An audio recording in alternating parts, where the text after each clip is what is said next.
Sige po. Let's start in prayer. Father in heaven, salamat po sa patuloy na pag-iingat sa amin sa buong maghapon. Salamat sa opportunity once again na kami po ay makakapag-aral in continuation in the subject course, and we ask for your Holy Spirit, Lord, to give us wisdom. We ask for forgiveness sa aming po nagawang kasalanan, naisip, na salita o nagawa man na naka-offend sa aming patawarin niyo po kami, Lord, at nawawa pang sa aming pong pag-aaral sa oras na ito, mag-glorify namin ang iyong pangalan. Salamat po. All these things we ask in Christ's most precious name. Amen. So Amen. last time, saan tayo nagtapos? Dun sa testimony, no? So ngayon po, ang ating pong lesson, dito na po tayo sa part nung, wait lang po So dito na po tayo sa part nung, okay, rules in dealing with the cultists, no? So ibig sabihin, kahit alam natin na sila po ay medyo aggressive, or sometimes, no, it is hard to deal, no, but God also loves them, no, and it is also our mandate, no, to reach them out, no, itong mga tao na to, because they are a big victim of Satan, hindi naman talaga sila yung nag-o-oppose, no, kundi si Satan na nag-o-oppose ng teaching ni Christ, and ginagamit lang sila ni Satan as a recipient or maging representative ng kanyang false teaching, no, or i-twist ang teaching ng Panginoong Kristo. So they are victim, no, ni Satan. Kaya po we have also a mandate to reach them, no. That's why in part number 7, testimonies, however, we are not the main test of truth, no. Okay, so dito mahalaga na maintindihan din natin na, or para maintindihan din nila na, sabi nga, the cultist may give his testimony to you. His testimony will probably be about what he has done. So meron din silang mga testimony, how they got involved in that denomination. May testimony sila kung paano si God kumilo sa kanila, nagpagaling sila, or something na para bang merong mga miraculous na nangyari sa kanila, no. But most commonly, isa sa mga maririnig mo, no, karamihan, majority of their testimony sa mga leader ng cults, ay maririnig mo tong salitang to: nananaginip ako, kinausap ako ng Panginoon. Yun ang kadalasan na meron silang tinatawag na para bang extra biblical revelation, na sinasabi nila na ako ay kinausap ng Panginoon nung nandito ako sa ganitong lugar, nakakita ako ng malaking liwanag, at meron akong nakitang nakaputi na kinakausap ako, na tinatawag ako sa isang gawain. So inilalagay ako ng Panginoon sa isang sacred ministry. So ito ang kadalasan na iba-iba man ang pamamaraan ng testimony nila, pero yung pattern, no, yung format, no, yung pino-point out ng kanilang testimony, yun din yun, so malalaman mo kapag ito ay hindi galing sa Panginoon, sapagkat ito ang kadalasan maririnig mo, for example, naalala ko, may nag-invite sa amin na national convention sa PICC. So in-invite kaming umattend na nila Pastor Anton. So sapagkat kasamahan namin to sa chaplain dati, chaplain si Sacrame, no. At so nung dumating kami ng PICC, na-surprise kami kasi ang pangalan ng church doon is New Heaven and New Earth na grupo.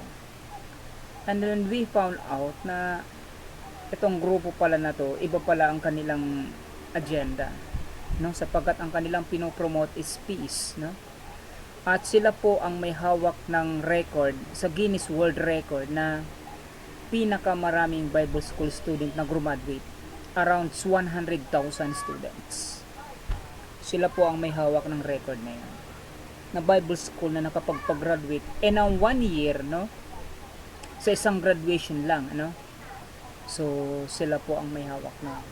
So, regardless of that, now, nung tinitingnan namin, yung pinaka-founder nung New Heaven, New Earth, nung nagsalita na siya, mostly sa mga Korean, pag dumadating ni chairman, nagsisitayuan niya, nagsisipalakpakan, nagtataka kami bakit ganun ang ginagawa dun sa loob. And then, nakita namin, dumating yung pinaka-founder, yung pinaka-chairman, at isa sa pinaka-testimony niya, ang dami niyang followers, no? Almost a million, no? Isa sabi niya, wala akong theological study at wala din akong background sa Bible school. Sinusunod ko lamang yung conviction na binibigay ng Panginoon sa puso ko, no? Nakita ko sa Book of Revelation. One time kinausap ako ng Panginoon, gabi may nakita akong liwanag at mayroong kumakausap sa akin na hindi ko makita ang muka pero nakita ko yung katawan. Yun ang sabi niya. So doon pa lang nakikita namin na okay, alam na namin. So mostly sa mga testimony ng mga founder ng ganitong grupo, yun ang testimony nila, kinausap sila, no? Sa pamamagitan ng liwanag, sa pamamagitan ng panaginip, sa pamamagitan ng extraordinary yung parabang sitwasyon. So yun ang kadalasan. Ngayon, so itong mga grupo na to, mostly sa kanilang mga members, dahil sila po ay na-indoctrinate, so kaya out of sabi nga dito parabang regardless na kung ano man ang sinabi ng kanilang leader, nandun yung kanilang sincerity to follow his leader or their leader, no? But dito makikita natin dito, no, that sincerity, no, is not the basis, no, of real faith, no? Okay. Sincerity, of course, we should be sincere, but sincerity does not prove a person is right, no? Sincerely believe in thousands of gods, but that does not make their belief true. Diba? Marami ang mga iba-iba ang mga paniniwala ng tao, tinatawag nating belief, no? So may makikita ka diyan sa ibang mga grupo na talaga ang kala mo mas pa sila sa atin kung totoo sila na to. Kung titingnan lang or i-compare ang testimony nila sa testimony natin, ay mas makikitaan natin sila ng magandang pamumuhay kaysa sa atin, no? Para bang mas kapani-paniwala ang kanilang belief kung titingnan natin sa physical aspect, sapagkat nakikita natin maayos manami talaga sumusunod, because of their sincerity in their religion, no? Pero hindi yan ang pinagbabasihan ng Panginoon, yung ating sincerity, sapagkat even in the Bible, sa panahon pa ng Panginoong Kristo, may mga tao na sincere sa kanilang denomination, but that's not the basis. Hanggat ang tao walang pagkakakilala sa Panginoong Kristo, or hanggat hindi niya natatagpuan ang katotohanan kahit sincere siya, no, yun po ay hindi pa rin kikredit ng Panginoon, no? Sabi nga ng ibang grupo din na sabi nga kahit nga daw si Muhammad napaka-sincere niya sa pagsunod ng kautusan, pero hindi yun ang basihan, because ang pagkakamali ni Muhammad, siya mismo hindi niya pinapakilala si Kristo ay Diyos, no? Pero sincere siya. They are not lying, hindi siya nagsisinungaling, but they believe in a lie, no? Although he is sincere, but he believe in a lie, no? And then letter B, zeal, no? Pag sinabi zeal, yung parang parang identity mo, zeal is good, but it is no proof of being correct. For example, consider Saul of Tarsus persecuting the Christians, no? Yung parang ang tinutukoy dito yung kanilang zealousness, no? So zealous sila sa pangangaral ng kanilang mga katuruan, no? But the sad thing is, what they are preaching is a lie or kasinungalingan. At ito pa minsan na nakakaano dito, ang mga ginagamit nito ay Bible din. If you're going to look back on Matthew chapter 4, makikita natin dito that Satan always use the word of God. So hindi sila si Satan, ang strategy ni Satan, hindi niya inilalayo ang tao sa salita ng Diyos, kundi inilalapit niya, kaya lang tinitwist niya yung truth. Because Satan himself used the word of God. No? Ano yung sinasabi ng Matthew chapter 4? Ito po yung time of temptation, no? Na kung saan ang Panginoon tinitest niya. And by the way, no, sa pagdi-deal nito, meron tinatawag na trap question. Even Satan, So, kailangan matandaan natin to at maintindihan natin to. Merong tinatawag na trap question. Hindi lahat ng tanong pwede natin sagutin. May mga tanong na masisense kasi natin yan. Kaya nga kailangan tayo ay nagiging sensible in every question that they raise. Bakit? Sapagkat may mga question na hindi kailangan ng sagutin. Hindi mo kailangan sagutin ng diretso. Because in Matthew chapter 4, we can see, sabi nga ni Satan kay Jesus Christ, sige nga, kung ikaw ay Diyos, gawin mo nga tinapay ang batong ito.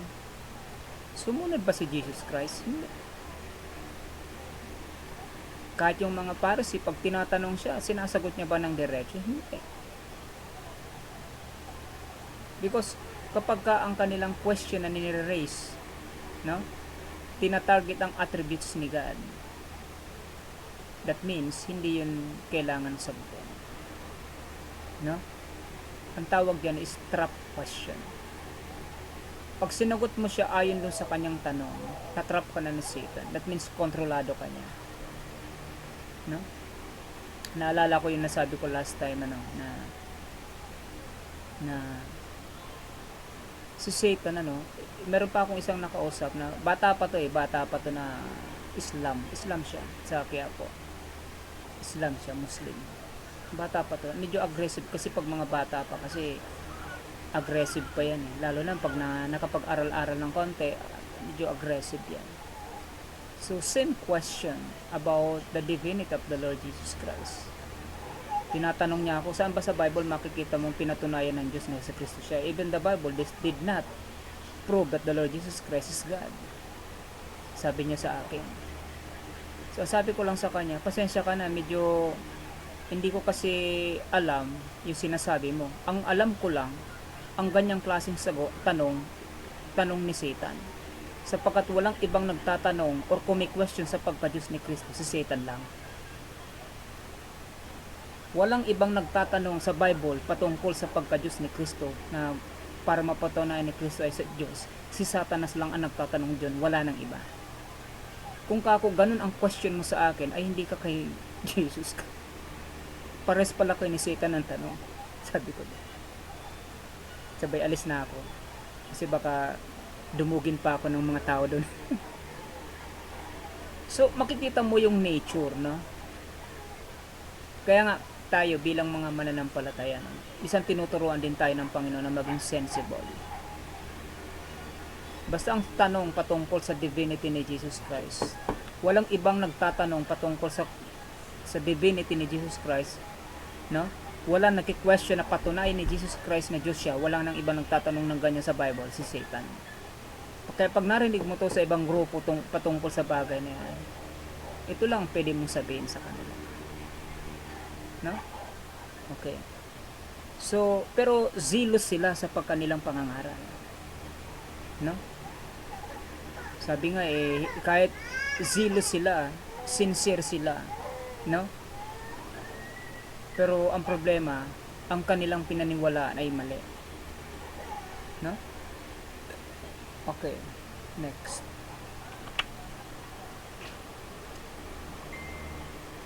Our seventh rule about how to respond to their testimony and claims shows the cultist that a person or movement may be wrong in spite of the following things. Number 1, sacrifice.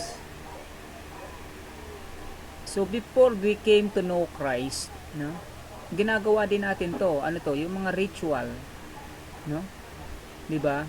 Yung mga ceremony, 'di ba gumagawa tayo dati dito ng mga ceremony? Naalala ko nga eh. Ako nga nagbibitbit din ako ng cross dati. At pakiramdam ko nun pag kung hindi lang ako nakakilala sa Panginoon, malamang sakristan ako ngayon. Malamang taga-abot ako ng osya ni Father. Siguro assistant na ako ni Father ngayon, no? Pero salamat sa Panginoon sapagkat hindi aksidente na tayo ay inilagay ng Panginoon sa kanyang plano at naging bahagi tayo ng kanyang mission, no? Sapagkat gagamitin tayo ng Panginoon yung ating testimony para tayo ay makapagdala ng tao sa Panginoon. Yung sacrifices ng Jehovah's Witness na makikita natin, alam nyo ba na kung anong ginagawa natin, ginagawa din nila. Meron silang saturation, nagbabahay-bahay din sila, huh? Sila din ay may mga training po sila, kahit babae, mga bata pa, marami silang activity because part of their tinatawag na faith. So to prove their faith, they have to undergo their training, no? Mga rigid ang kanilang training. The same thing with the Mormons, no? Alam mo ba ang qualification sa Mormons? Kailangan physically fit ka. Bakit? Maglalakad ka ng kilometro. So yun ang qualification sa kanila. And it is a sacrifice. It is a test of their faith. Ganun yun sa kanila, no? So dito makikita natin but our communists, since their belief contradict each other, both can be right, no? So sayang po ng sakripisyo nila, no?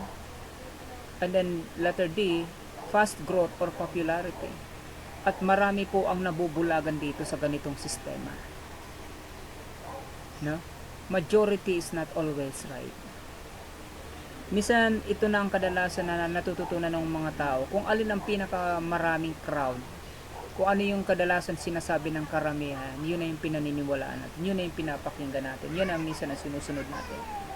At ang malungkot pa nito, minsan may mga member ng mga church natin, no? Minsan hindi man napupunta sa mga kulto, lumilipat naman sa mga malalaking churches. Iniiwanan nila yung kanilang mga maliliit na churches sapagkat feeling nila hindi na sila bagay doon. That is the sad reality because of popularity, no? So let's face it, ito ay nangyayari hindi lamang po sa mga cults, no? Even sa Christians, among Christians, no? So lumilipat sila ng mga malalaking churches. And they thought na sa tingin nila ay okay, sa tingin tama naman to sapagkat okay naman yung One time, naalala ko meron kaming kapatiran na nasa ibang bansa. And then nagsisimba siya doon and then nakatagpo siya ng simbahan. Pastor, ang ganda dito, talagang pag na-worship, sobrang talagang napipil ko na para ako nasa heaven. Bakit? Sabi ko, maganda yan sis, anong church ba yan? Pastor, mga missionary to Nicky Buloy. Ano? Sabi ko. Pero pastor, sa tingin ko parang may tama naman yung mga sinasabi nila. Sabi ko, walang problema yan. Talagang sila may mga tama yan. Sabi ko, maghanap ka ng ibang mga churches dyan. Meron pa rin naman iba yan. No? Sa tingin ko talaga, pastor, tama. Oo nga, sabi ko, may mga tama yan. No? Nakita kasi nila malaki yung church doon sa ibang bansa, no? So ito po ay mga tinatawag na mga popular na grupo, Mormons, Iglesia, Islamic, no, mga popular po, pero po yung numbers of ng kanilang members or yung quantity of their members, hindi po yan ang basihan to prove na sila po ay tama. Tandaan po natin. Sabi nga ng Bible, di ba? Makipot ang daan papunta sa katotohanan, ngunit malawak ang daan patungo sa kapahamakan. at marami ang magsisipunta dito. Yun po ang sinasabi ng Biblia. Kaya po, hindi porket maliit ang church natin, hindi porket 2, 4, 10, 5, 20 lang kayo dyan. So, be glad. Bakit? Sapagkat bibihira kasi ang taong naghahanap ng katotohanan. At kung nandun ka, mapalad tayo. Mapalad ka. No? Okay. Next. Answers to prayer. No? According to Herbert Armstrong says, God has answered his prayer many times. No? The Mormon also tells about amazing answers to prayer. No? Sabi ni Herbert Armstrong, talagang answered prayer siya, pinakinggan siya ng Panginoon at talagang nakita niya na nasa tamang landas siya. No? So, nakita niya lang na nasa tamang landas siya. Don't you know that Satan is pinakamabilis sumagot sa panalangin? At mas mabilis po siya mag-pray, si Satan. Alam niyo po ba na ito po ay part ng ating napag-aaralan na pag pumunta ka sa simbahan na maraming nakadisplay na santo, ito po ay totoo, hindi po ito kwento-kwento, hindi po ito pinamamahayan po yan ng mga spirits, ang mga santo na yan. Why? Kasi pag ang taong lumalapit dyan na nanalangin, ginagrant niya po yun. Bakit? Para po doon matuon ang kanyang pananampalataya. Ano man na santong nakadisplay dyan, diba, tuwing January sa Quiapo, meron din maitim na kahoy na pinaparada. At yung isa doon, sabi niya, matagal na ako po, panata ko na to sapagkat nung hinipo ko yung katawan niya, yung paa niya, at napagalingin mo ang anak kong may cancer, gumaling po siya. May spirit po na nag-i-empower sa mga yan, no? And that is true, no? Sapagkat tandaan po natin, ito ang kadalasan na ginagamit ni Satan na to keep them away from the truth, no? Kaya nga po, pag tayo ay nananalangin, it's very important na talagang sabi ng Bible, direct address to the Father, no? So wala tayong niluluhuran, wala tayong ibang tao na pwede nating gagawin na para bang magiging mediator, kundi ang Panginoon lang, no? Si Satan mabilis po mag-answer ng prayer, no? Pero ang tanong, paano mo malalaman o paano ng tao malalaman kung ang kanyang panalangin ay sagot ng Panginoon? Paano nga ba? Sa inyo pong palagay,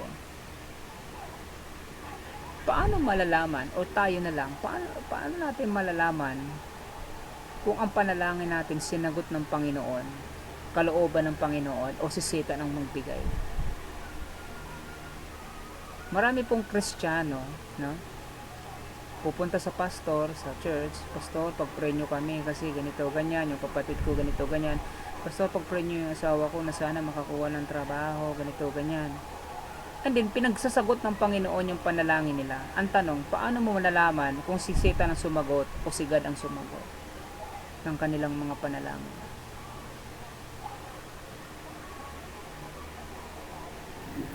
Doon sa nature ng trabaho niya, Pastor. Opo.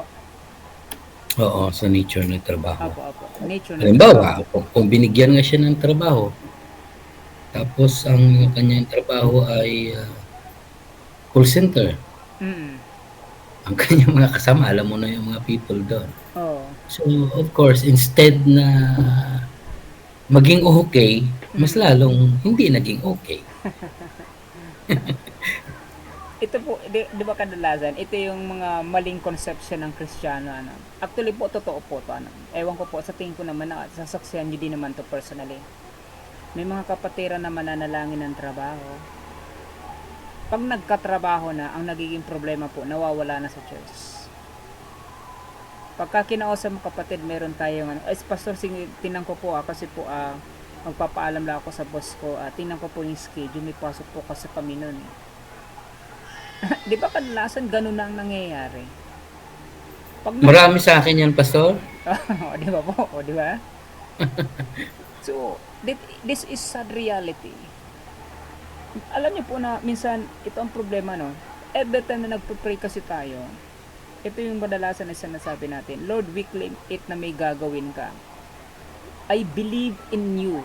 Di ba kadalasan? Totoo po, yung dapat nananampalataya. Sabi nga ng James, dapat tayo ay merong pananampalataya. Pero anong klaseng pananampalataya yan? Sapagkat, kung ang panalangin natin, malalaman natin kung ito ay sinagot ng Panginoon. Sapagkat, ang kasagutan ng Panginoon ng panalangin natin ay hindi po naka-align sa gusto natin. Kundi naka-align po yun sa plano ni God at sa gusto ni God mangyari. Ganun si God sumasagot. Sapagkat, pag tayo po ay nananalangin, binabago ni God ang ating perspective. Hindi po natin nababago ang pananaw ni God or ang isip or decision ni God. For example, no? Nakita niya, alam niyo po ba yung babae doon sa yung woman at the well?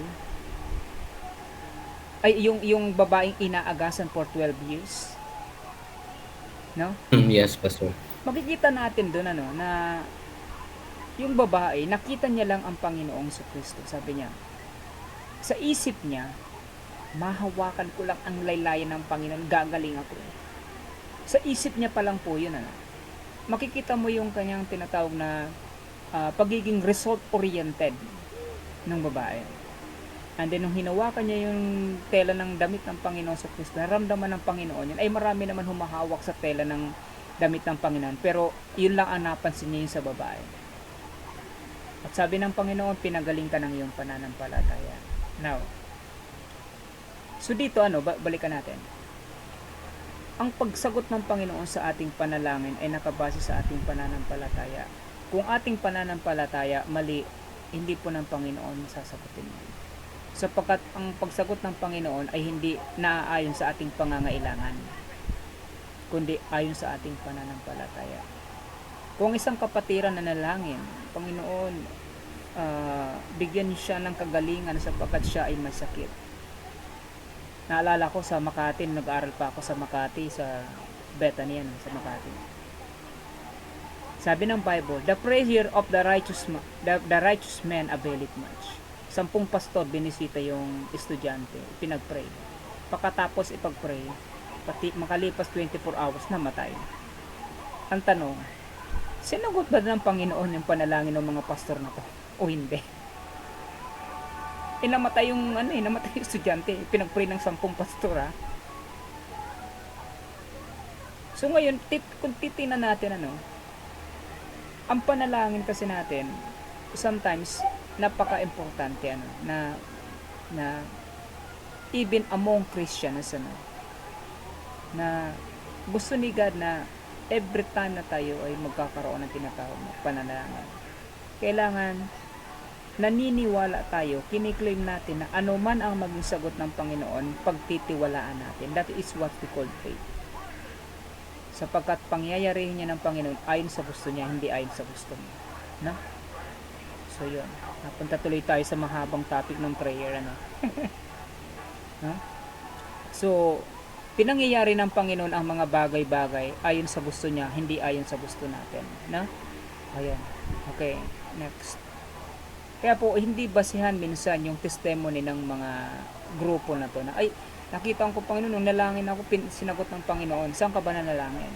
May kaharap ka bang bagay o nanalangin ka? Sapagkat pag nananalangin ka sa Panginoon, ang unang sagot sa iyo ng Panginoon, idadirect ka sa katotohanan.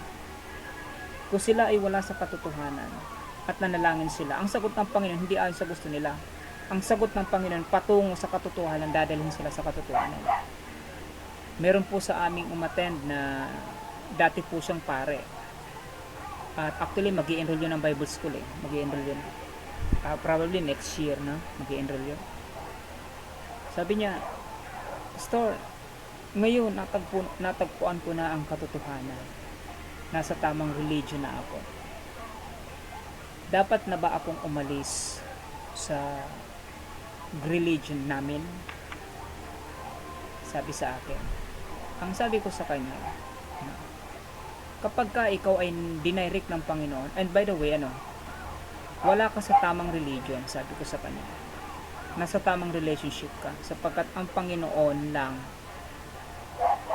sa Panginoon lang natin matatagpuan ang katotohanan, hindi sa religion. Ngayon, kung tinatanong mo kung dapat ka na bang umalis sa religion nyo, pag ikaw ay inilagay na ng Panginoon sa katotohanan at inilagay na sa puso ni God, sa puso mo ang katotohanan, ida-direct ka ni God, dadalhin ka ni God sa tamang iglesia, hindi sa tamang religion. Yun ang sabi ko sa kanya. No? Ilalagay ka na, hindi ako ang may karapatan na sabihin niya, kundi ang Panginoon ang magdidil niyan sa iyo. Ilalagay ng Panginoon niya sa puso mo. And it is impossible na yung Holy Spirit hindi ka kakausapin na dito ka pumunta, sapagkat lagi kang dadalhin niyan sa tamang iglesia. Regardless kung ano man na denomination niya, dadalhin ka ng Holy Spirit sa tamang iglesia. No? Bakit? Hindi lang naman baptist ang tuturo ng tama. Marami naman ibang mga grupo. Sapagkat ang tamang iglesia, ito yung iglesia na nag-a-uphold ng doctrine and teaching of the Lord Jesus Christ. Ito po yun, no? Because the Lord Jesus Christ, hindi po siya nag-promote ng religion or denomination, but He introduced the kingdom of God. Yun po ang trabaho ng Panginoon sa Kristo. He did not create denomination, but rather He bring men to God, no? And then next is miracles, no? So Spiritism especially claims miraculous power for healing and forecasting future events. Pag nanood po kayo sa Facebook, at alam ko naman po nagpe-Facebook kayo, may mga Facebook account kayo, at sa tingin ko naman po aware kayo sa mga napapanood nyo sa Facebook na merong isang apostol ba yun o bishop ba yun sa ibang lugar, nakalimutan ko anong lugar yun, na bata pang lalaki yun parang apostol yata yun, na nagpapagaling siya at ang bawat mapapatungan ng kamay niya natutumba. Kaya lang merong akong isang event doon na nakita ko na meron siyang pinapatungan, hindi natutumba. Siguro lumalaban yung babae talaga. Sabi niya, hindi ka, may masamang espiritu. Hindi. Lahat ng pinapatungan ng kamay niya natutumba. No? Ito yung tinatawag ng mga nagpo-forecast ng miracle, nagpe-perform ng miracle. Meron pa dyan isa, yung kila Ferriols, sila Arsenio Ferriols. I don't know if you know this man, ito po ay sa I think Fourth Watch, no? Yung pag nagwasiwas siya ng kamay, maraming natutumba doon. That is the work of the Holy Spirit kuno, sabi niya. Pero alam niyo po ba na walang extreme kapag gumagawa ang isang manggagawa ng Panginoon ng ganitong klaseng pangyayari. As far as I remember in the Bible, especially in the book of Acts, no? So the great things na ginawa ng apostles during the apostles times, kung sila po ay nagpagaling, pero walang mga ganong klaseng event o walang ganong klaseng ka-exaggerated na event, no? Pero dito makikita natin dito itong mga grupo na to, nagpe-perform sila ng mga miracles at sila ay nagpapagaling. Pero totoo ba na nakapagpagaling tong mga tao natin? Sa tingin niyo ba? Alam niyo po ba na ang kagalingan ay hindi nanggagaling sa kapangyarihan ng tao sa pananalangin? Ang kagalingan po ay nanggagaling sa Panginoon. Even Apostle Paul, nung siya po ay nanalangin, na muntik pa silang sambahin ng mga tao, sabi niya, huwag niyo ako sambahin, hindi ako nagano. Ang kapangyarihan magpagaling ay nasa kapangyarihan ng Panginoon sa Kristo. Wala po sa atin. Tayo po ay ginagamit ni God na object para i-direct ang faith ng tao kay God. Kaya nga po, pag tayo po ay nananalangin sa isang tao, huwag nating kalilimutan, i-remind siya. Ang Panginoon po ang magbibigay sa iyo ng kagalingan. Na kailangan, kasi sometimes tayo po kasi nature na natin yan, kunyari may sakit ka, pinanalangin ka ng isang tao na feeling mo, dahil because of your ignorant, because of their ignorant na hindi pa talaga nila, wala pa silang personal knowledge about kay Jesus Christ, di ba masyado nang mataas ang pagtingin nyo sa tao na yun, at sometimes minsan may pagkakataon na para bang yun yung tinatawag ng mga nagiging deboto ni ganito, sapagkat nakatuon sila sa tao. That's why when Apostle Paul, no, nagpagaling sila, idina-direct nila ang tao kay God, no? Sapagkat sa mga tao itinuturo nila yung miracle, no? Pero hindi yun miracle, yun po ay kapangyarihan ng Diyos. So ginag-grant ng Panginoon ang panalangin ng mga apostles in order to prove their authority, that they are from the messengers of God, no? Pero yung credit, hindi sila nakiklaim noon, kundi dapat idina-direct nila kay God yung credit. Kaya nga pag yung galing-galing na nagpagaling, hindi po, ang Panginoon po may gawa, no? Yung wala kang kiniklaim na credit para sa sarili mo, kundi lagi po dapat sa Panginoon. At itong grupo na to, sila po ay kilala sa ganung klaseng mga sistema, no? Ay, ang dami na nagpagaling, kaya minsan nagiging proud, nagiging dalhin nyo sa akin yung gusto magpagaling. Oh, wait lang. Sigurado ikaw ang nagpapagaling, no? So ito po ang nagiging danger, no? Pagdating po sa tinatawag na kagalingan, kahit gaano kabigat o katindi ang sakit ng isang tao, pag siya po ay gumaling, hindi po yun miracle lang, yun po ay kapangyarihan ng Diyos, sapagkat ang Diyos lang ang may kakayahan na gumawa ng ganung bagay. Kung kaya niyang bumuhay ng patay, how much more yung pagalingin ang may sakit, no? Ayan. So miracles, no? So dito makikita natin, of course God can and sometimes does work in miraculous ways, but so Satan, ganun din si Satan, kaya niya rin po yung gumawa, no? Miracles alone do not prove a man or a movement is from God, of course, no?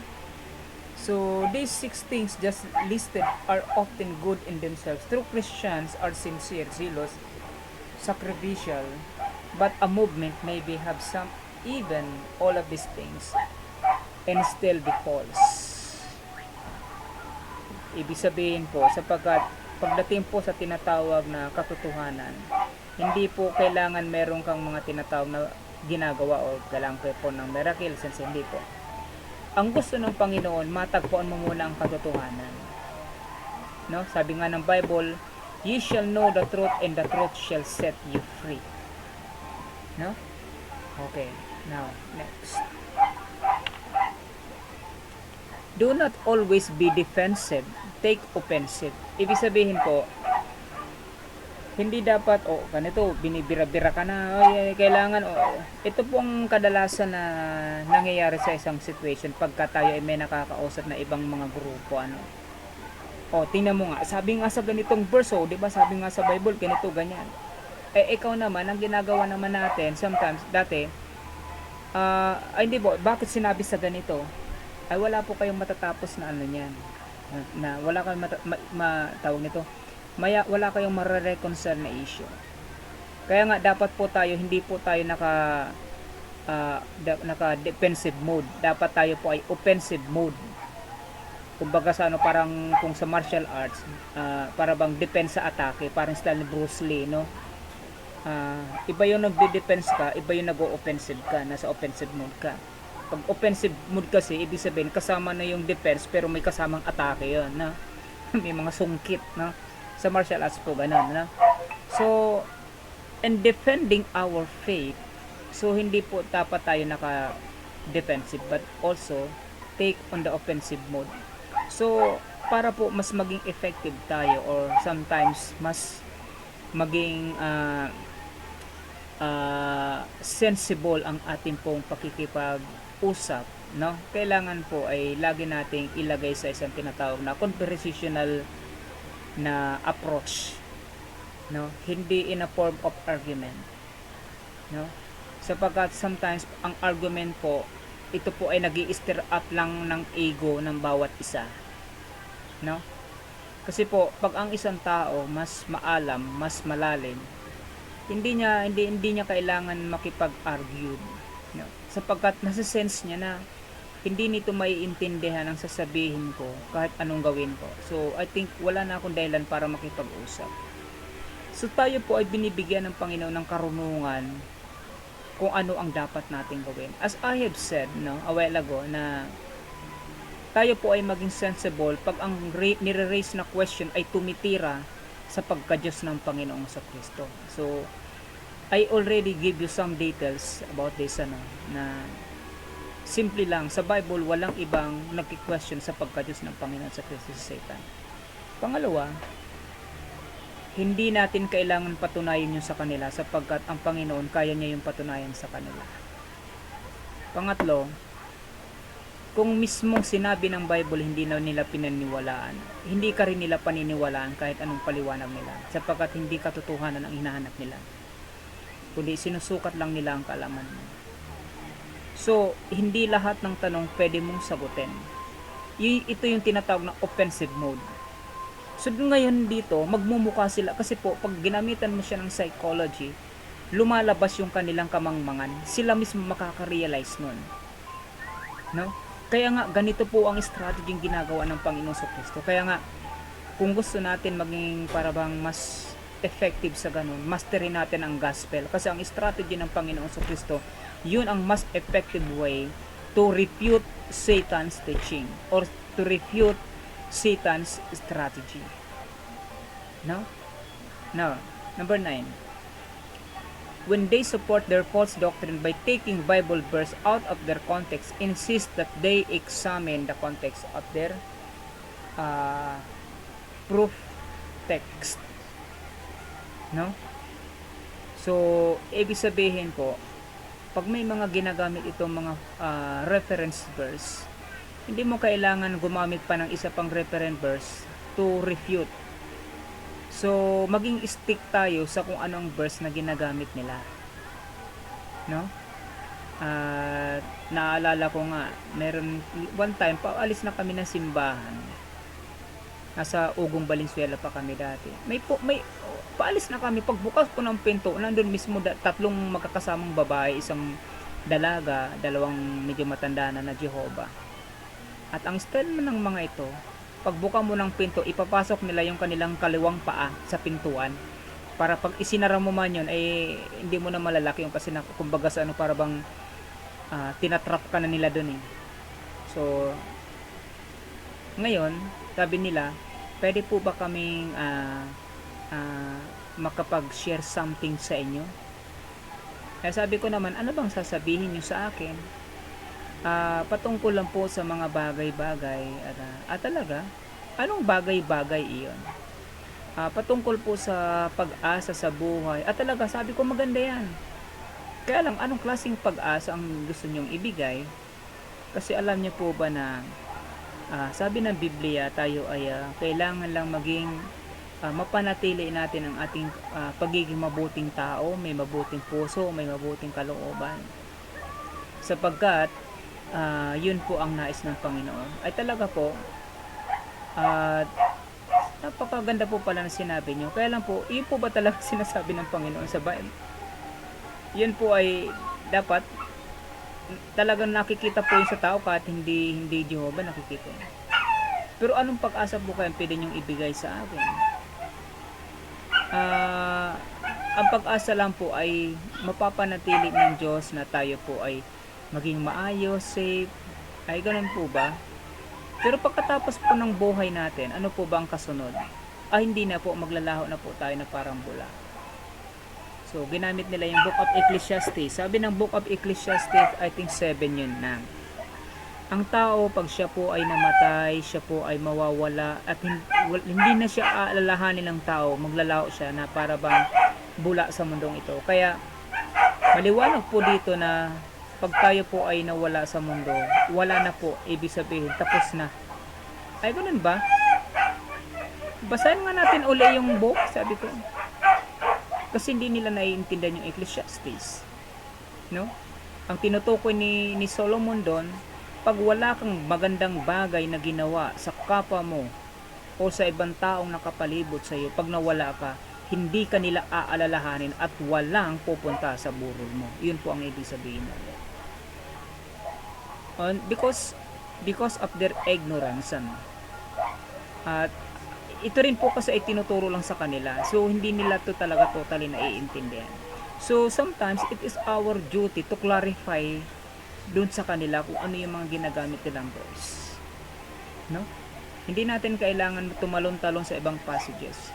So, gagamitan lang natin ng minsan mga tinatawag na mga psychological style or question para po sila ay unti-unti mailid natin. But in a very nice way. No? But if they are aggressive, so I think wala nang dahilan para mag-usap pa kayo ng matagal, no? Ayan.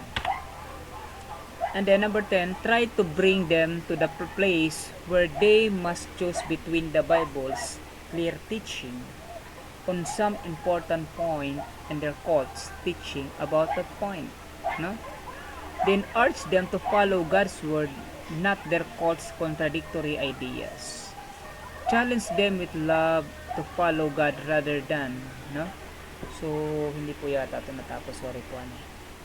So, na-edit pala ito kanina, hindi ko natapos. So, anyway. So, ibig sabihin po, ito yung para bang i-guide natin sila, ano. Wait lang po. Parang may nagano. Wait lang po, saglit lang. So, i-guide lamang natin sila, no?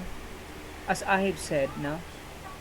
So, kung ano yung kadalasan na ginagamit nila. Sapagkat ang mga ginagamit nilang mga passages, kasama to sa tinatawag nilang doctrine nila. No? So, kailangan po ma-break lang natin ang isa sa mga doctrine nila and then parang domino effect po yan. No? Yan. So, in conclusion, two Bible passages summarize many of what we have called the rules of dealing with the cultist. So, okay. And 2 Timothy 4 verse 2, it says, preach the word, be urgent in season or out of season, reprove, rebuke, exhort with all long suffering and teaching. So, as we can see here, ano yung dapat natin gawin? Una, tatlong bagay. Reprove. Anong ibig sabihin pag tinawag na reprove?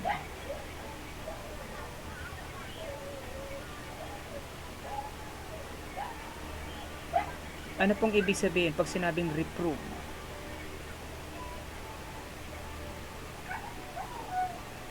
Para bang patutunayan? Ano yan, Pastor? Sige po. Sige, si Pastor Donald. Sige po, Pastor. Reprove or rebuke.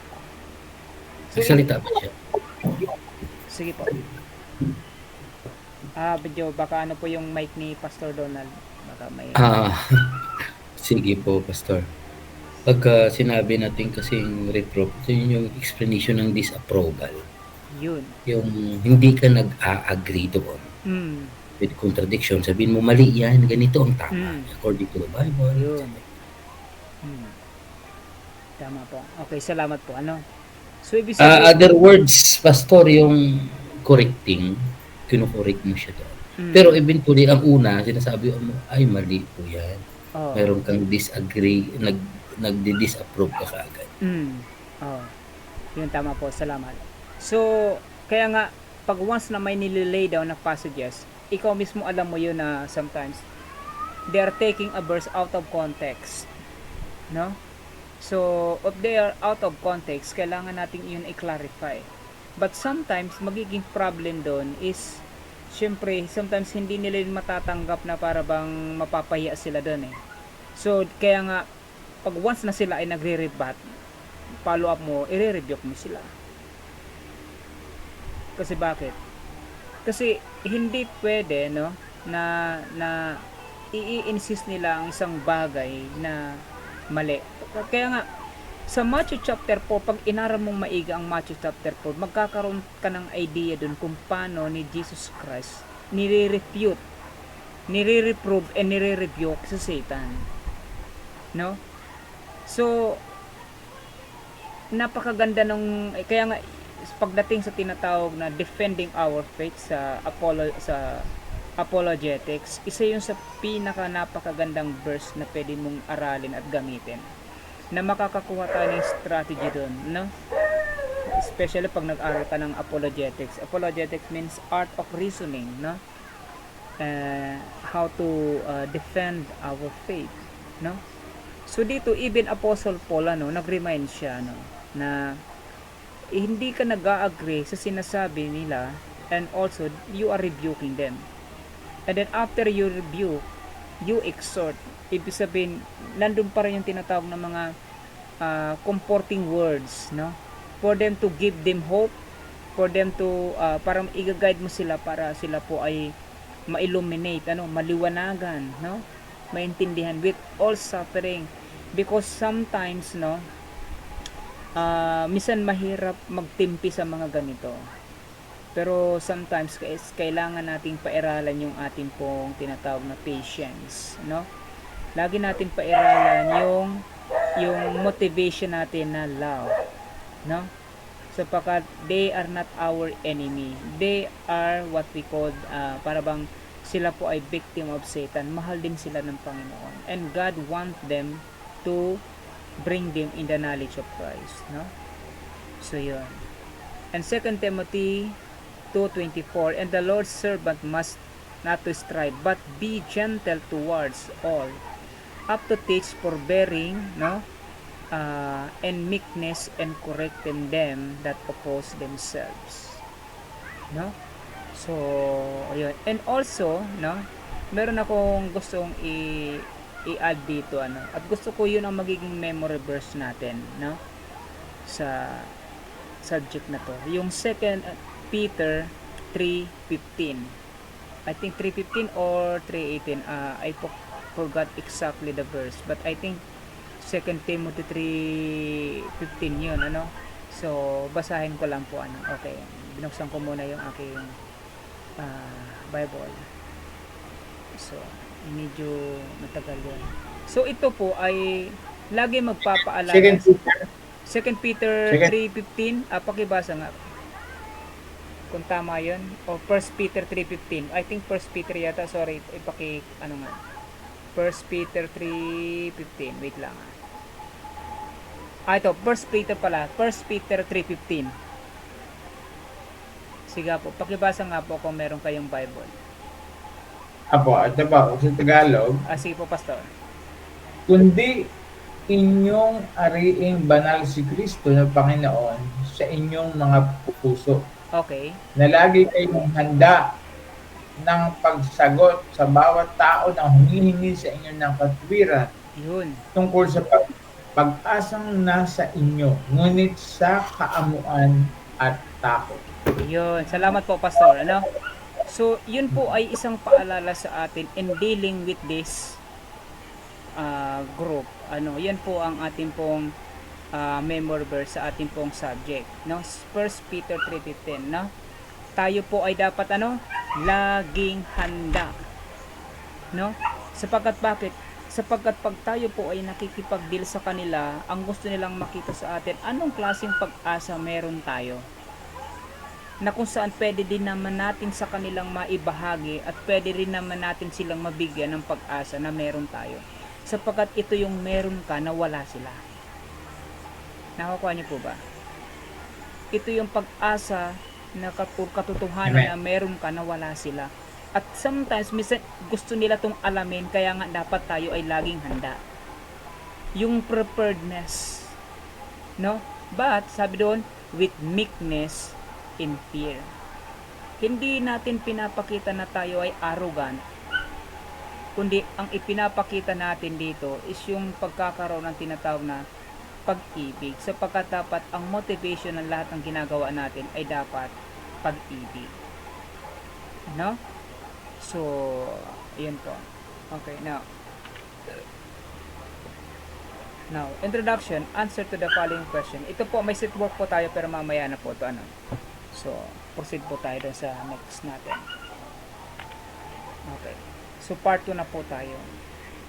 Pag-aaralan natin ang Mormons, no? Pero sino po sa inyo dito ang may ideya na sa mga doctrine ng Mormons? Meron po ba kayong mga advanced study dito sa Mormons? Wala po. Wala Okay, po. okay. Sige po. Ngayon po, ito pinakaunang grupo na aaralin natin. The official name of this group is Church of Jesus Christ of Latter-day Saints. No? So yun yung kanilang pinaka-official name at ito po yung kanilang naka-sect registered na sect, no? And they are often referred to as the LDS, no? Ito po yung tinatawag parang abbreviation nila, ano, or acronym nila, no?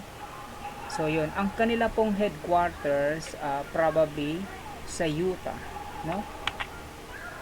And Mormons are a religious group that embrace concept of Christianity as well as revelation made by the founder Joseph Smith, no?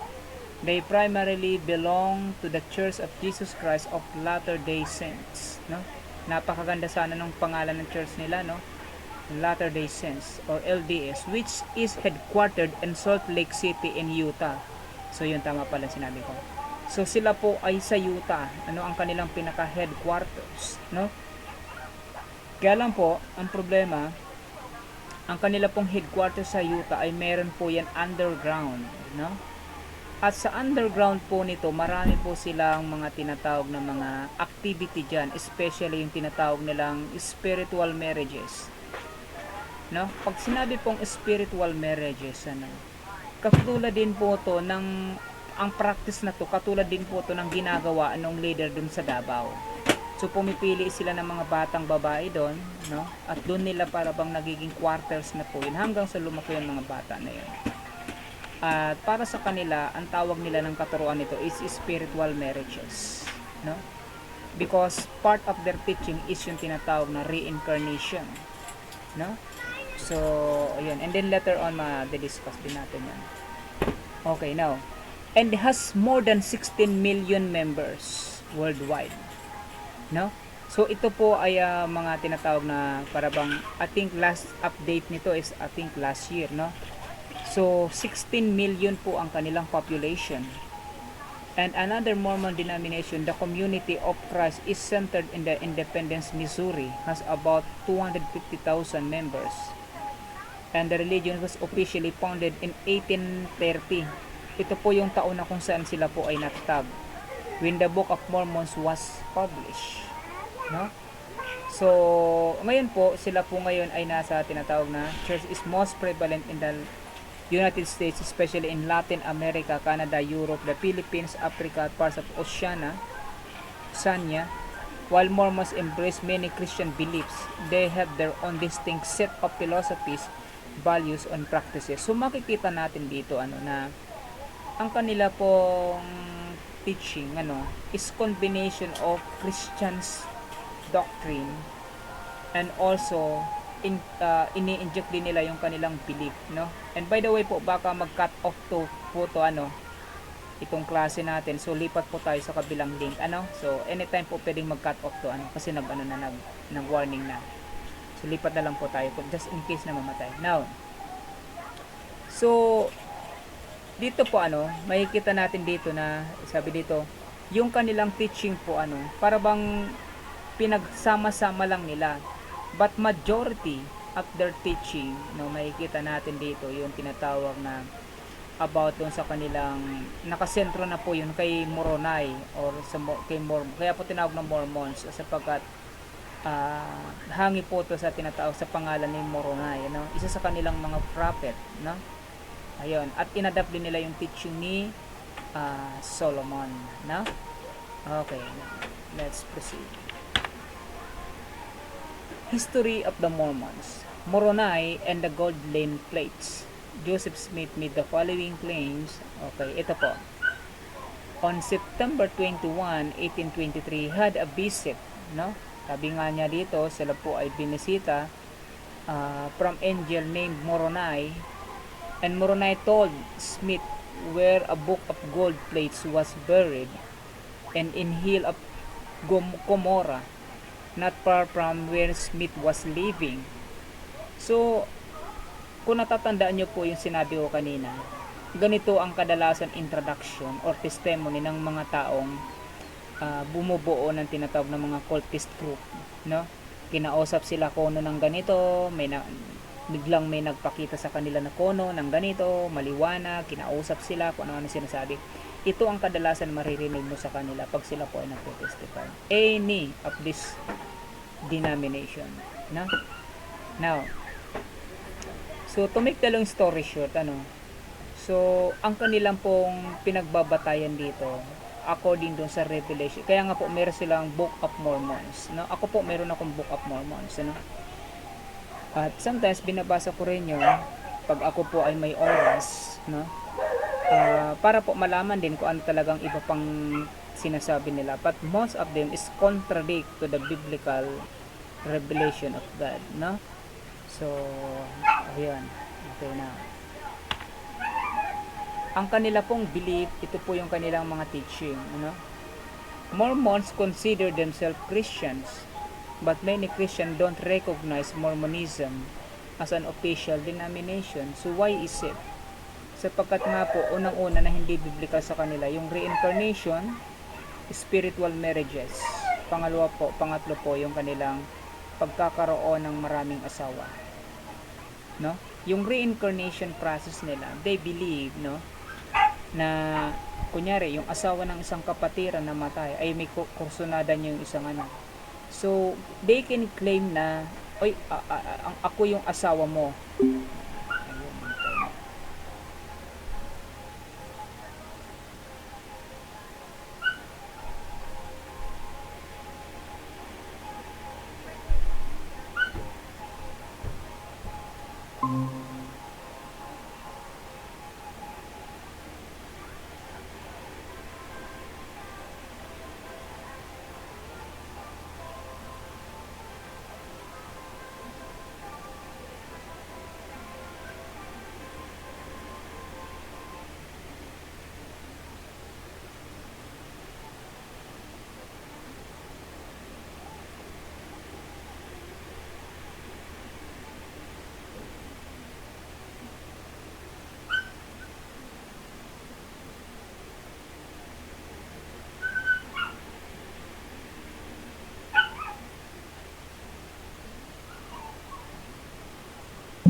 So ito po so Golden Smith, si Joseph Smith, no? So ganun po kung paano tinawag si Joseph Smith. Okay? Now, okay, wait lang po, ayos ko lang po.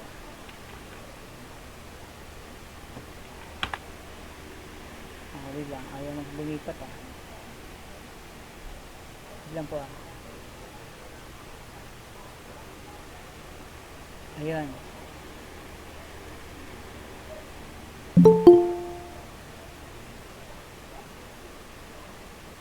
So para sa kanila, kino-consider nila na sila po ay Christian din, no? And also Mormon believes that in the crucifixion, resurrection, and divinity of Jesus Christ, followers claim that God sent more prophets after Jesus' death. They say that the original church has been restored in modern times. So, ano yun? Anong ibig sabihin nun? Yung sinasabi po kasi nila dito, na from that moment or the very moment na sa resurrection ng Panginoon Kristo, naniniwala sila na magpapadala uli ang Panginoon ng mga prophets even in our time, no? Ay sabi ng Bible, the law and the prophets are until John. Wala na pong prophets ngayon. Although there are some churches, no, na nire-restore, or ibig sabihin para bang nire-retain nila yung title na prophets, no? Kasi po may mga prophets pa rin dito, mga apostles, no? Nire-retain nila yung pangalan, but the Bible already said that the law and the prophets are until John. So ibig sabihin, lahat na po tayo ay servant ng Panginoon, sons and daughters of God. And also a pastor. Pastor is under shepherd. So because Christ is the head of the church, no? So after the death of the Lord Jesus Christ, no? So yung mga disciples na, ang nagpatuloy ng gawain. And then pagkatapos nun, wala na pong mga apostles, wala na pong prophets, no? all of us are sons and daughters of God. All of us are servants of the Lord Jesus Christ. But for them, nakininiwala sila na meron pang mga prophets na isisend si God sa panahon ngayon. Hindi natin alam kung saan nila ito kinuwang passages. Na? And Mormons embrace 4 different texts. Number 1, the Christian Bible, the Book of Mormons, the Doctrine and Covenants, and the Pearl of the Great Price. Ito po yung hango dun sa ano ni Solomon, no? Sapagkat meron silang inadapt isa sa mga parabang mga turo ni Solomon, ano? And also according to Mormons, no, Adam and Eve lived in Debye's County, Missouri after being driven from the Garden of Eden. Napakaswerte naman ng bansa na to. Ano? Saan ba tong country na to? Alam niyo po ba tong Debye's country na to? Mapuntahan nga to. Kahit malasap na nagilip ako. Yan yata yung sinasabing Missouri ngayon, Pastor. Sa Missouri, oo, Missouri, oo. Modern day Missouri. Okay. So, sa tingin ko po, kahit sa guni-guni, malapot pong mangyari yun, sapagkat during that time na si Adam and Eve po ay nagkasala, sila po ay na-disperse from the Garden of Eden, at ang Garden of Eden ay itinago ng Diyos sa tao. No? And the Bible became silent after the dispersion of Adam and Eve from the Garden of Eden. No? And then also, walang mini-mention ang Bible regarding this location, So, anyway, kaya nga makikita mo na sometimes mapapaisip, kahit ikaw po minsan, pag inaral mo ang kanilang teaching, sasakit din ang ulo mo Kasi bakit? Hindi mo alam kung saan nila kinuha sometimes yung reference na to, no? Yan. Pero sa akin pong idea, no? There are so many books in the ancient times, no? Hindi lang po Bible, hindi lang po yung 66 books talaga ang nag-exist na book during that time, no? Marami po talagang books, no, na tinago at na-preserve, no? Kaya nga po merong apocrypha. Kaya nga po yung apocrypha kasama sa mga na-preserve, no? At kung iyan po ay hindi sabihin natin na parabang walang magiging rule sa history, matagal na po yan sinunog at sinira, pero bakit na-preserve pa rin, no? And aside from apocryphal book, meron pa nga tinatawag na Book of Enoch, no? And probably this information, pwedeng doon nila yung kinuha sa mga book na to. Sapagkat may mga lugar dito or names na binabanggit na hindi mo makikita sa Bible, pero makikita mo to either sa apocrypha or sa other books na hindi na kasama sa canonized, no? Kaya po sometimes pag nakakakita tayo ng mga ganitong klaseng pangalan na minsan mapapaisip ko kung saan kinuha, pero hindi po nila to inimbento, no? Ito po ay lagi silang may pinagkukuha ng reference, at kung saan man yung reference na I believe, no, ito po ay galing pa sa mga ancient books, no, na preserve ng kanilang mga siguro mga ninuno nila, So ayun. At kaya po nagkakaroon ng iba't ibang grupo sapagkat ito yung mga kadalasan na pinagkukuhanan nila ng reference, Kaya nga 'di ba sa panahon nila Constantine, nila Nero, sa Romans, bakit nagkaroon ng tinatawag na apocryphal, sapagkat sila po ang isa sa mga nag-uphold ng teaching nito, at isa naman nila to sa teaching ng Christianity, diba? So ayun, kaya po pero hindi natin kailangan haluhugin yung pinanggalingan ng kanilang reference. So malinaw po na ang kanilang itinuturo is not in line with what the Bible says, no? And also there are 3 levels of heaven: celestial, terrestrial, and telestial. Naniniwala po ba kayo dito?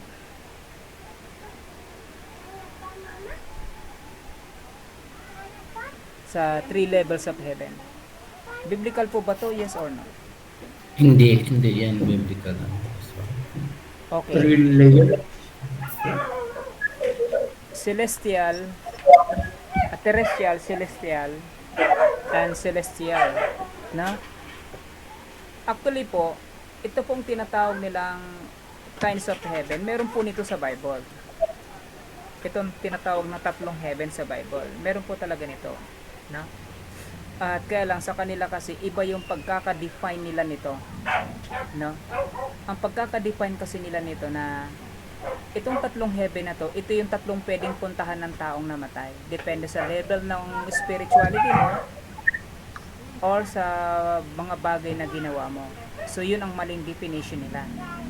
Pero yung tatlo na to, nag-i-exist po to kasi po unang-una, pag sinabing heaven, ang first heaven kasi, yung tinatawag na, ito po itumutukoy sa abode of God. Yung mismong nandun si God. No? And the second heaven is the heavenly bodies na makikita natin outside the planet. No? Kaya nga po, sa Bible, nasa Bible po yan, yung tinatawag na, I've been in the book of Genesis, na mababasa natin yan, na and the first heaven is the sky. Ito yung nakikita po natin sa kalawakan. Sige po, Pastor. Yes, Pastor, pero hindi siya nagre-refer as heaven. Abode of God. Yan po ay abode of God. Kingdom of Mayroong God. mayroong ibang interpretation that is kingdom. Kingdom of God. Opo. Kingdom of God. So, but it is considered that yung para bang itinutuloy kasi yung abode of God, So, the general term is heaven, no? Kaya po dito makikita natin na ang problema lang po, ang naging mali lang nila dito, binigyan nila ng maling definition on every level, no? So, on every level, sa kanila, itinuturo nila to na pag ikaw ay super spiritual, super, kunyari talagang ikaw ay ministro or pastoral, dito ka pupunta sa celestial. Kaya nga po ito ang naging mali. Medyo nag-i-echo po yung aking wait lang po. Kasi pamute po ng ibang So, dito, malinaw na wala na pong ibang pupuntahan ng tao, dalawang bagay lang, heaven or hell. No? At pagdating po sa heaven, isang heaven lang pong pupunta ng tao, walang first heaven, second heaven, wala po. No? So, absolute po yun. Pagdating naman po sa tinatawag ng mga unbeliever, isa lang po ang pwede nilang puntahan. No? Wala pong level ng kanilang kasalanan. Pag ikaw ay masyadong makasalanan, so dito ka. Hindi po. Wala pong ganon. But in the Bible, it clearly says, no, na yung sinasabi ng Hebrews 9:27, it is appointed unto man once to die, and after this the judgment. No? So ibig sabihin po, yung mga nabuhay ng Old Testament, nabuhay ng New Testament, kanahapon o kanina lang na unbeliever, sila po automatically nandun sila sa tinatawag na punishment or sa hell. But this hell is not the final place. This is a temporary place for them. Because the final place, makikita natin sa Book of Revelation, yung tinatawag na the final judgment. Sa final judgment, pag naibigay ng final na hatol, sila po ay itatapon ng Panginoon sa dagat-dagatang apoy, which is called the second death.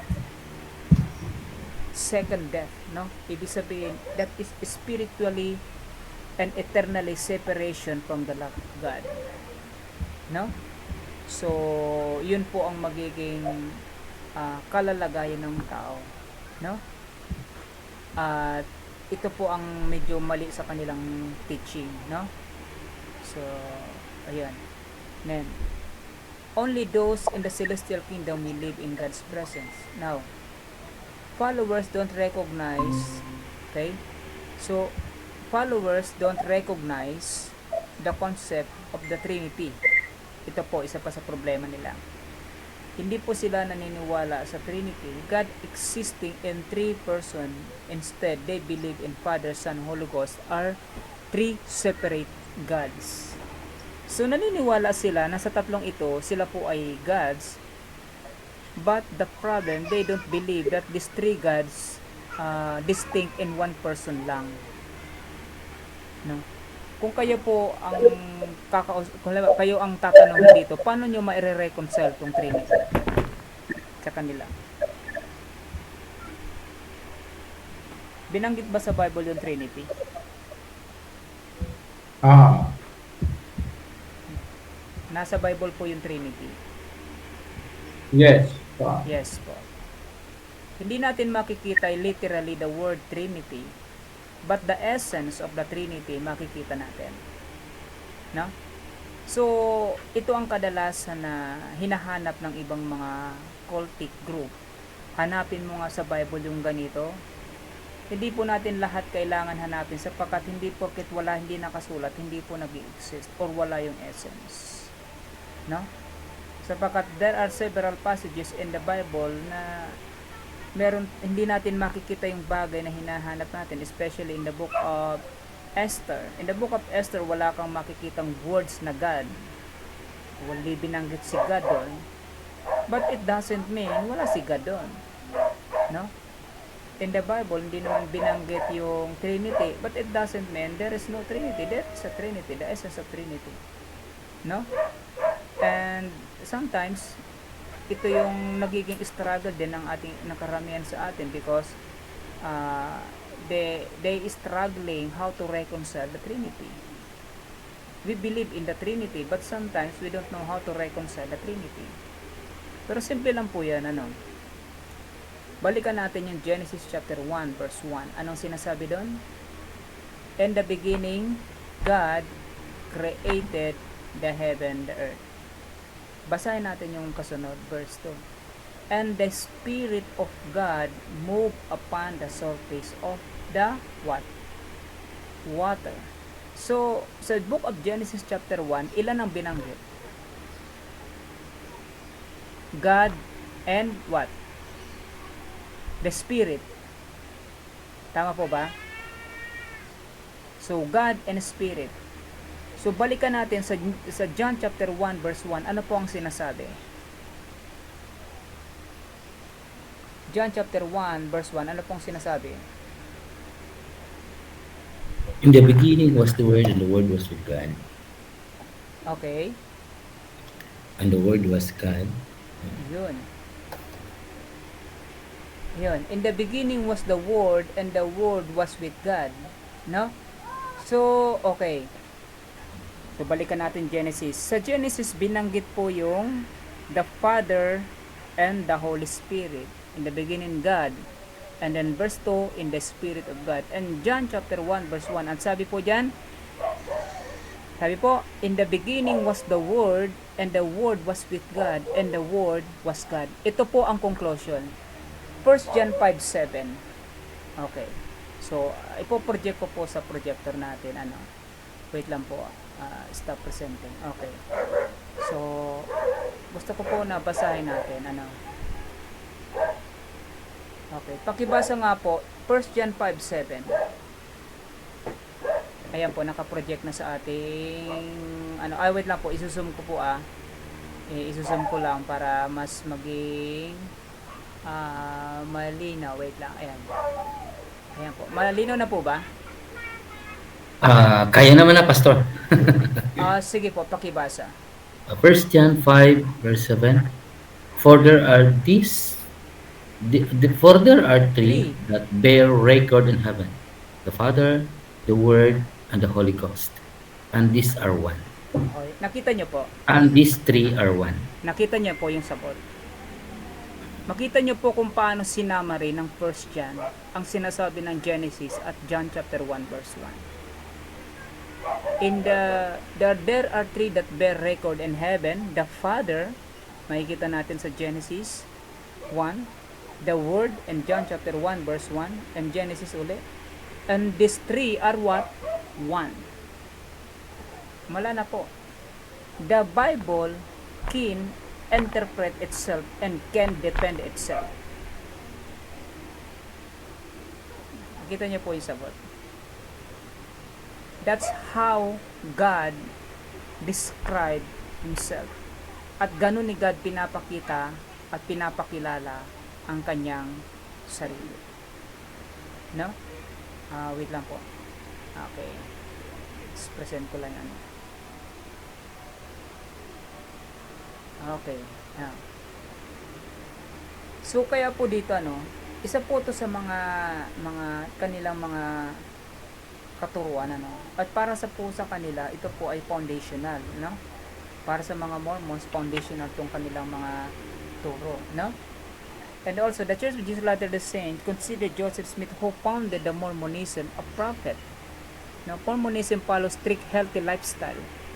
Dapat nga po sinusunod din natin to, healthy lifestyle, and dapat meron din tayo nito, ano. Ito lang area na to, ano. Healthy lifestyle, no? Sapagkat kailangan naman talaga malusog tayo. And then doesn't allow them to consume alcohol, tobacco, coffee, or tea. Pwede pala silang, okay, tama. So, dapat pala, ganito din ginagawa natin, ano.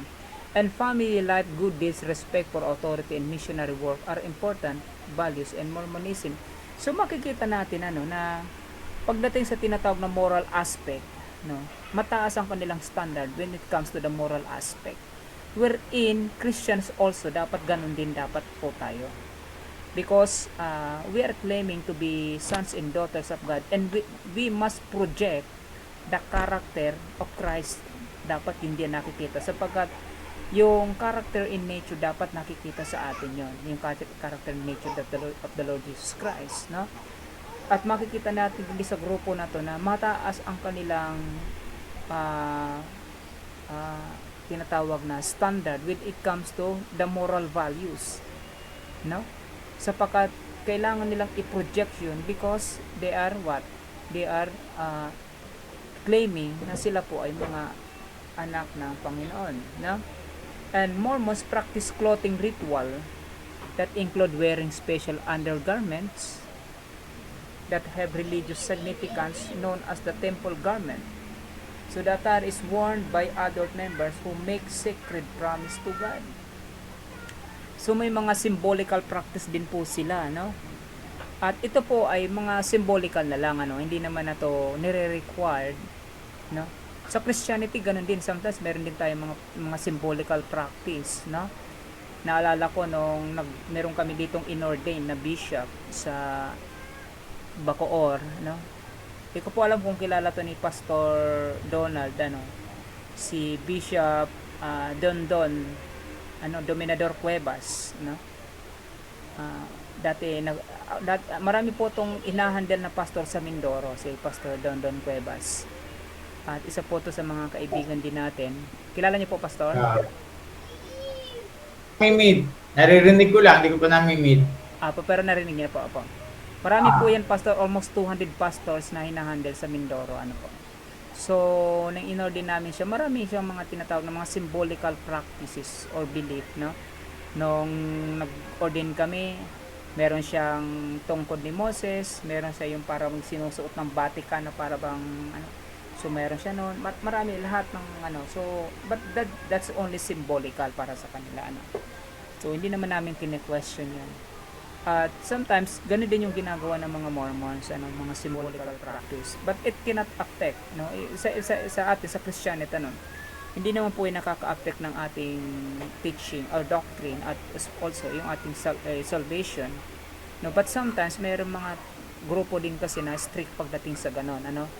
At ano man yung practice ng ancient times ay hindi na kailangan pinapractice pa in our modern day because that was a long time ago and they are not intended na gawin pa natin, so kanilang paniniwala. Pero kung ginagawa pa rin naman ng iba, wala namang problema doon sapagkat hindi naman sila humingi sa atin ng pambili noon, di ba? So yun, kung gusto nilang gawin yan, bahala sila, no? Hindi naman makaka-affect sa ating teaching, no? And then not all Mormons churches accept the label Mormon, no?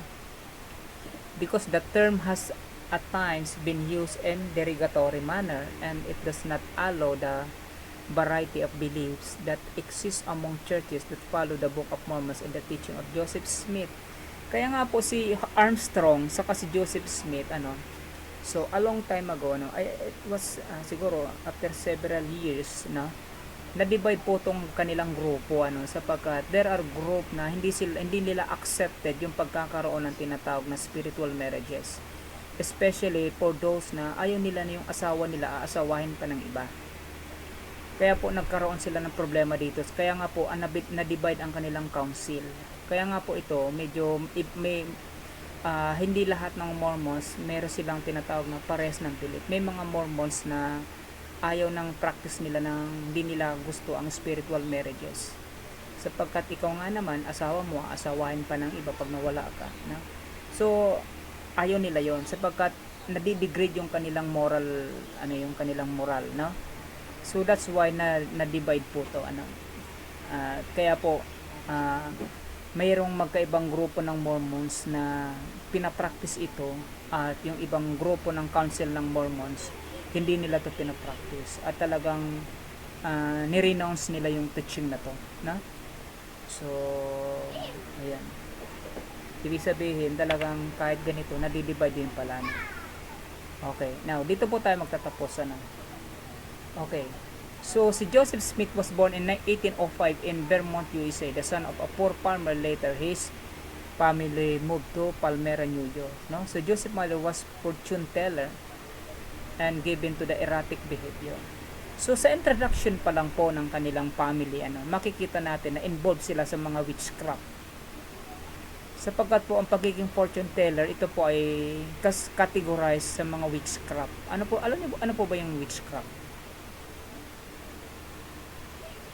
Ito yung mga hula, mga makukula, opo. Mangbabarang. Opo. Sapagkat marami pong form kasi ang witchcraft, no?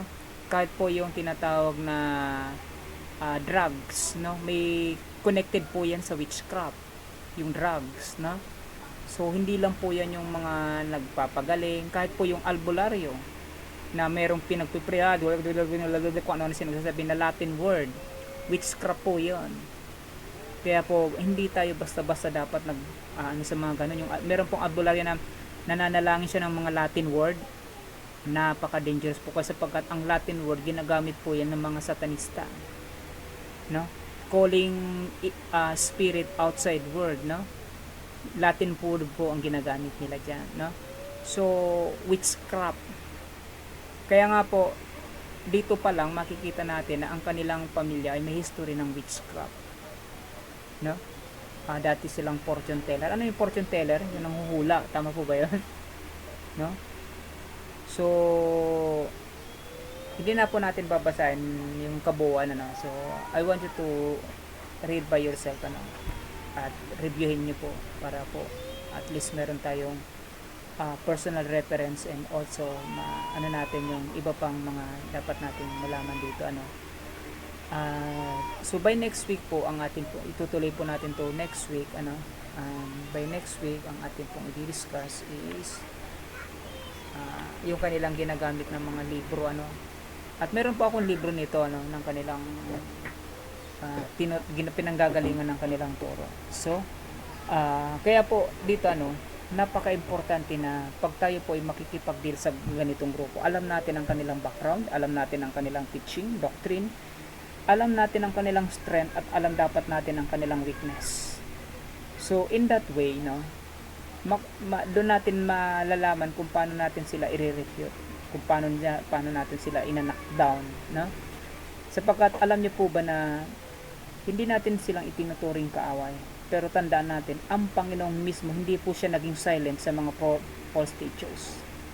At sa Bible mismo po, in the book of Gospel, lagi pong ina-address ng Panginoon ang mga false teachers and false prophets. That means, hindi po siya nanahimik sa mga bagay na to. Talagang naging bold ang Panginoon pagdating dito. In-address niya po to. That means, it is the same thing with us, na tayo po ay hindi din dapat natin ipinagsasawalang bahala. Pero hindi natin kino-consider them as enemy, but we consider them as same with us, a human being na nangangailangan din ng kaligtasan at kapatawaran ng Panginoon. Kung anong pag-asa meron tayo, yun din ang gusto ng Panginoon, na mabigyan natin sila o mabigyan sila ng Panginoon. So sa pamamagitan po natin, matutulungan natin madali sila sa katotohanan, no? So yun, kaya po tayo ay laging tinuturuan ng Panginoon na malaman natin kung ano yung kanilang mga technique, ano yung kanilang mga fundamental teaching, weakness, and strength, no? So yun po. Okay? So by next week po, itutuloy natin to, and by the way, yung atin pong seat work, nandiyan po yung seat work natin, wait lang po, ay babalikan ko lang. Okay, so ayan po. So, screenshot nyo na lang po yan sheet work natin, ano? And then, submit nyo na lang po sa akin. Okay? Before the end of this term, no? Okay. And by the way, sa akin pong subject, wala po akong exam, ano? Ang akin po is more on reflection paper sapagkat online kasi tayo. Sa online kasi, pag nag-exam tayo, kahit ipasulat ko isusulat nyo lang yan, kahit di nyo reviewin, gagayahin nyo lang. So, parang walang learning doon. Not unless, pag reflection kasi, it is based on your personal learning, ano, na talagang isusulat nyo. Wala kayong pagkukopyahan doon, no?